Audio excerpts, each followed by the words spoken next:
Chancellor.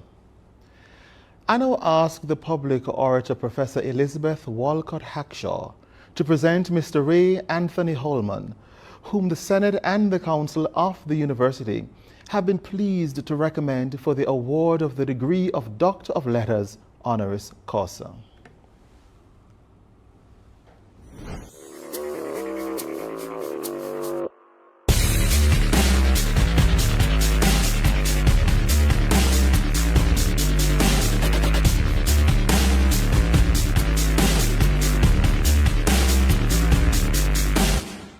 Chancellor, I am sure that you would agree that the qualities of a great musical composition are ultimately undefinable.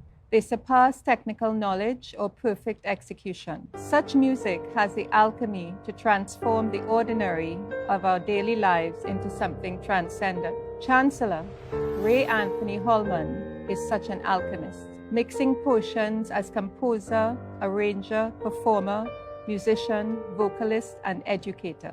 Ray Holman grew up in Woodbrook, the home of so many artists and famous Spaniards. Like many singular figures in our society, Holman was a graduate of Queen's World College and the University of the West Indies. As an educator, he committed 30 years of his life as a teacher at Fatima College. Holman was inducted into the Hall of Fame of both colleges. His Pan story begins with the Invaders Steel Orchestra in 1956, when he was only 14. The Invaders Panyard was a quarter-mile from Anna Street. In those days, panyards were not the safest of places, but Holman was drawn into the musical space, even though the older band members encouraged him to leave.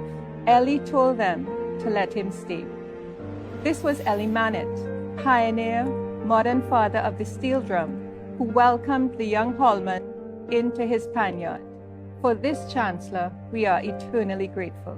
Holman would make his own mark in the world of pan. His talents brought renewed life to a defunct Starlift Steel Orchestra, producing two of the best-known steel band hits of all time, I'll Feel Pretty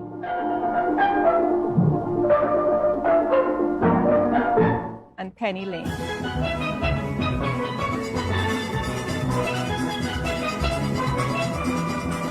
He has arranged for the Panorama Steel Band competition since it first began in 1963, winning 2 titles with Lord Kitchener's The Bull and Queen of the Bands. Some of the best steel bands in the country have performed Holman's arrangements. Hand on the Move made him the first steel band arranger to compose and to perform his own tune for Panorama. In 2014 and 15, 3 of his compositions won the Monarch competition.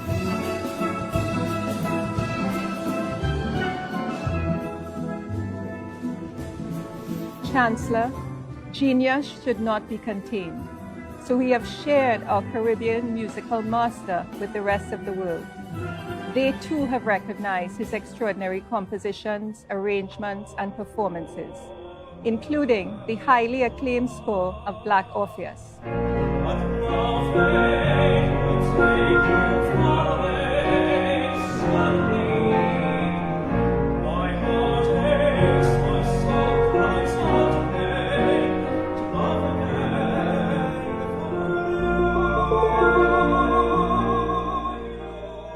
Can we also say he brought pan to Japan? From 1993 to 1995, Holman was musical director for the Caribbean show in Miyazaki.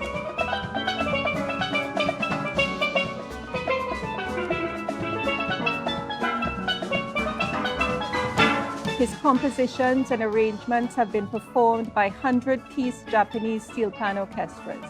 Of awards, local and international, Ray Holman has received many.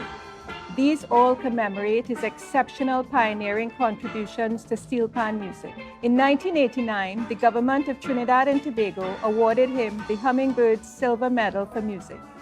He was also named one of the 50 icons of Trinidad and Tobago to commemorate the 50th anniversary of independence. In 2001, Holman was honored by the United States Congress and the City of New York Folk Arts Institute as a legend of pan. When asked in an interview why he composed music, Holman simply said, to bring happiness to people. The purity of that intent is to be honored. For a world without the paw-raising sounds of a steel band orchestra's crescendo, taking us through a wave of emotions, or even the tender sound of a single pan following a lush Holman melody is simply unimaginable. Ray Holman embodies the soul of pan. It is his first love. Chancellor, for a legend in steel band composition, arrangement, and performance, I present Mr. Ray Anthony Holman and ask that by the authority vested in you by the Council and Senate of the University of the West Indies, you confer on him the degree of Doctor of Letters, honoris causa. By the authority vested in me by the Senate and Council of this university, I now confer upon you the degree of Doctor of Letters, honoris causa, of the University of the West Indies. I now invite Dr. Ray Anthony Holman to perform for the company.